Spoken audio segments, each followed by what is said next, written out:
What the hell? I muttered underneath my breath. My thought exactly, Nico states. They were both found in the east part of the palace. I can only guess that Afra had been used as bait to drag Letitia out. I knew this was going to be a bad idea. I should never have gone on with the plan. I yelled, punching the wall close to me. Darium, it's not your fault. It very well is. I should have protected her. I yelled, cutting Zane off. Now we have no idea where she or Neith might be. What's wrong? Why are you looking for me? The familiar voice of Neith speaking had our attention turning towards her. She held onto a plate of fruit, throwing a grape into her mouth, her eyes moving from me to Zane and Nico, then back to me with creased brows. Where is Letitia? Nico asks, walking over towards her. Letitia? Neith questioned, tilting her head to the side. She should be in the ballroom, where else would she be? She is not there, Neith. You were supposed to watch over her, and now she is missing. I growled, gritting my teeth. What? Missing? What you're talking about? She choked out, her panicked eyes widening. I have only been gone for 30 minutes, I don't. You're joking, right? Her eyes moved down to access the bodies on the floor, and her hold on the plate loosened as it shattered into tiny pieces. Oh my God! Darium. I was only gone for a brief moment. I'm sorry. The tears slowly begin to build up in her eyes, and she clenches onto Nico's arm for support. What do we do now? We need to find her. I run my hands through my hair, tugging at it. King Orin couldn't have possibly gone far, we need to find him. Find her. I rushed out of the palace to the stable, getting onto my horse. Nico and some of the palace guards joined in as well, racing out of the palace premises, searching for places King Orin could have passed through. We searched everywhere we could think of, searching every carriage, questioning the people and the guards stationed on the street and the gate to the kingdom, all giving the same answer, which was no. When we returned to the palace, the sun was already rising, and Neith and Zane were waiting outside anxiously for our return. Did you find her? Neith asked as we mounted from our horse, her eyes shifted from us in search of Letitia. A worried look on her face. No. Nico answered. The guard at the gate said they didn't see King Orin leave, which is weird for him not to have passed there, except there is another route we aren't aware of that leads out of the kingdom. What are we going to do now? She asks again, and I could feel all eyes on me. They were all trading carefully, and it was understandable since fury overcame every sense of reasoning. We are going after them, I growled. If it's war he wants, then war he shall get. Assemble the guards. Wait, what? Are you going after them now? Neith asked, baffled. Yes. I stated. I'm not waiting for a second, knowing he has Letitia in his hold. I replied, walking into the palace to get ready, Nico and Zane trailing behind me. 30 minutes back. The plan worked, you can go now. What about Darium? He happens to be too preoccupied to find his precious Letitia. A laugh leaves my lips. Our pact here is done, you are free to do whatever you wish to do with her, as long as she is out of my life for good. The guards and Afra. Taken care of as planned. Orin smirks, giving a nod. I must say, you and I make quite the team, don't you think so, Princess Neithotep? I won't say we make quite the team, we both just have a common interest. I smirked, giving a shrug of my shoulder. Go now. And don't forget to take the path I showed you, your men and carriage will be waiting for you on the other side. Very well then, Orin says, walking into the woods. Finally, I managed to get rid of her. Good riddance. She was like a pest, meddling in things that didn't concern her. Acting like she had control over everyone and the palace. I didn't care if she was the queen, she never had been and never would be. I would be damned if I ever let filth from Ehades rule over me and the people.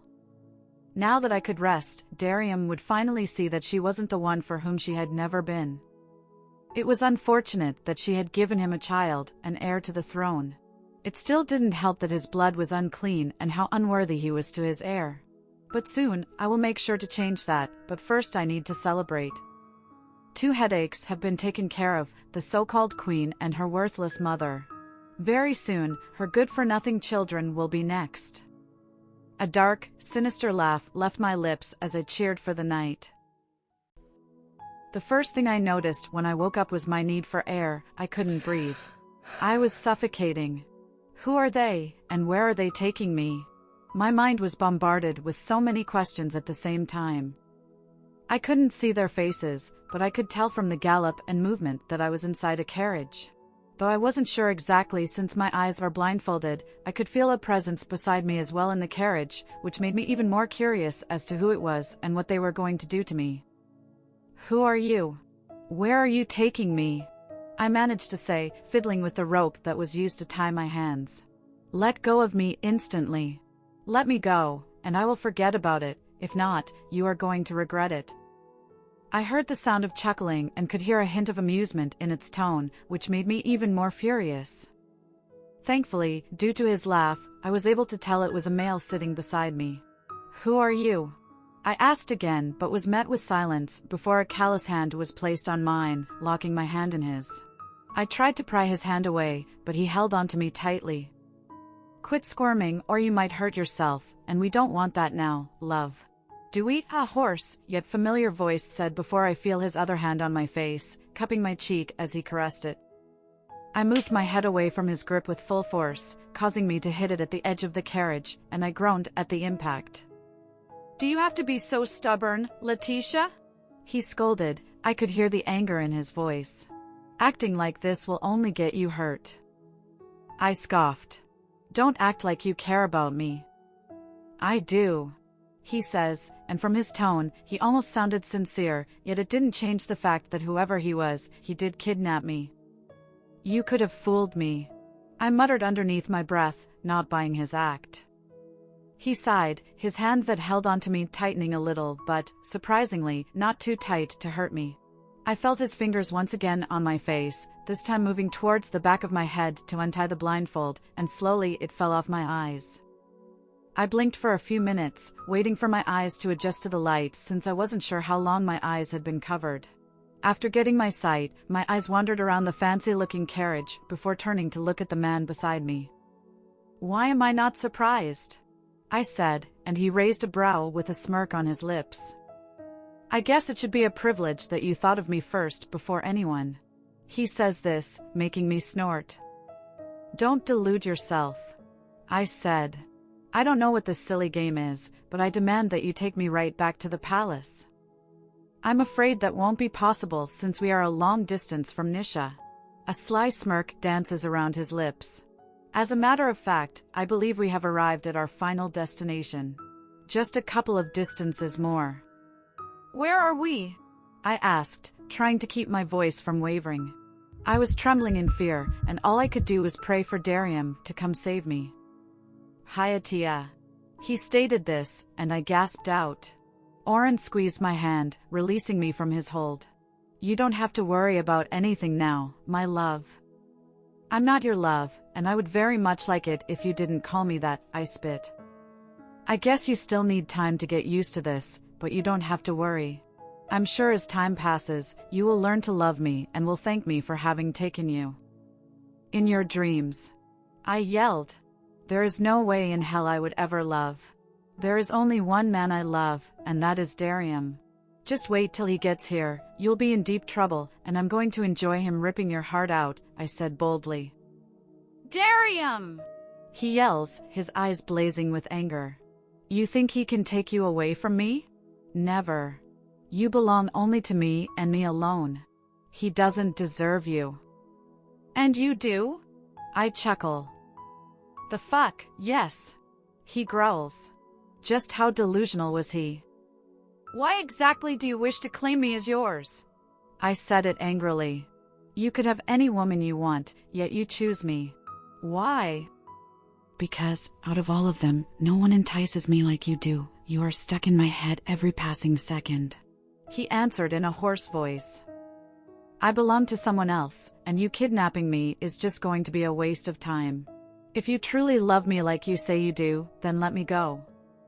He chuckles darkly, turning to look me straight in the eyes. The anger in his eyes pierced through my raging one. I'm afraid I can't do that, my dear Letitia.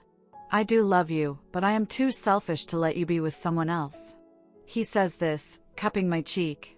Besides, don't you think it's insane to have gone through all the trouble to take you away from King Sviatoslavic, just to have to let you go days later? Doing all this. He placed a finger on my lips, cutting my words off, and I moved away in disgust. Why don't we talk about this another time? For now, welcome to Hayatia.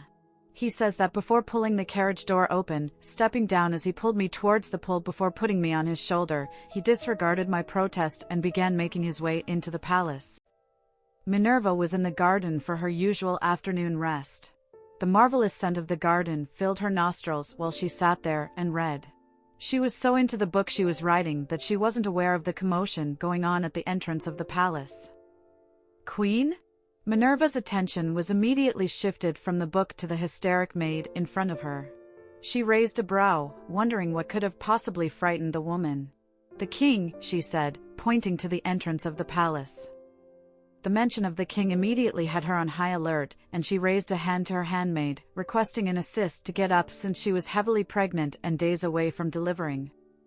What about the king? He. The woman gulped, once again not completing her sentence, and this terrified Minerva at the thought of him being in possible danger. Speak, woman. She ordered, and the maid took a deep breath, trying to calm her nerves before speaking again. The king is back, my queen. What do you mean back? She questioned, rushing out of the garden. Devlin wasn't supposed to return until the following, so it was a surprise to hear of his return so quickly. I really don't know what happened, only that he seemed to be in a raging storm. He keeps asking for his mother, Queen Afra. Just like the maid had reported, Minerva could hear the sound of Devlin's voice as he shouted out for the former queen. His voice filled with unspeakable rage, which made her wonder what the queen could have possibly done to ignite such fury in him. Find her, now! She heard him say it when she got to the throne room. Devlin. She called out to him as the guards bowed, racing out of the room to carry out his order. Devlin's angry eyes turned to look at her, and they softened for a moment before they returned back to their fury state. Devlin, what seemed to be the problem? Why are you back so early? She asked. What could your mother possibly have done to ignite such a reaction? She didn't get to finish her sentence when he walked over to her, holding her in a tight hug. Minerva could feel his rapid breath and could tell he was struggling with his emotions. Devlin, my love, please tell me what's wrong. She asked softly, causing him to break down as he began sobbing in her hold. This broke her heart. She had never seen Devlin break down like he was doing now, and she was certain the matter at hand was definitely severe. With the way he was furious and looking for the former queen, she was able to put a few things together to know that she had once again put down something, and his thought of her putting in an act all this month was truly true. Minerva could all but hope that they would be able to overcome it all, and it wouldn't get the best of them. Letitia's POV. When I gained consciousness again, I found that I was in a large bed in a gloomy room with hardly any lights but a few dimly lit candles in a glass casing with a small opening, situated at the corners of the room. It was cold and ghastly. The silence was deafening, which was interrupted by the sound of rain beating hard on the glass windows. It was a big room. It had a big window through which the bright moon peeked from the side, spreading its soft rays to the interior. The walls were bathed in darkness, and there were small paintings that were unusual and scary. A large closet accompanied a small table that had various clothes and other female essentials laid upon it. In front of the bed was a large mirror, in which I could see my reflection. I began to feel the panic rise in me. Immediately, I sat up on the bed, my eyes wandering around to see that I was alone. The last thing I remembered was King Orin's screechy voice welcoming me into Hayatia. That was until I blacked out again. What could have happened to me? Thoughts that weren't good ran through my brain, which I refused to accept. I threw off the covers and checked if my clothes were still on. Fortunately, I had everything on, except my shoes. With a sigh, my legs dangled off the bed, and I sat on the edge of it, staring at the window. If I could escape through the giant window, it would just do the trick. I thought as I ran to the window, searching for the window lock, which was rusted and jammed. With a little pressure, I opened it and pushed against the glass, which made a creaking noise in the process. Before I could make any other move, I felt the door behind me open, followed by the sound of footsteps making their way towards me, getting closer to me with each passing second as I stood there frozen. Before I could come out of my shocked state, a hand grabbed me from behind, locking my arms. A strange yet pungent smell filled my nostrils, traveling straight up to my brain, causing it to shut down. I could feel the life flying out of my body as I relentlessly struggled to get out of the painful hold. But in the end, whatever that was dabbed on the cloth wrapped around my nostril won, and I was left unconscious. When I regained consciousness again for the third time, I found myself back on the bed with a duvet placed around my body, just the way I had woken the first time. I got up with a start, pulling the duvet from my body before racing to the window. I tried pulling it open, only to find out that it had been bolted tightly. My breath was heavy, and my heart tightened. My gaze wandered around the room, trying to think of what to do, before settling on the door, and I raced towards it, trying to open it. And just like the window, it was locked. I banged the door with my hands, which only made my hands more sore, when suddenly the knob turned and I could see someone standing outside. I moved back, fearing who it was. I was scared that they might try to put me to sleep again. The door opened, and an old lady entered, carrying a tray with tea and bread on it.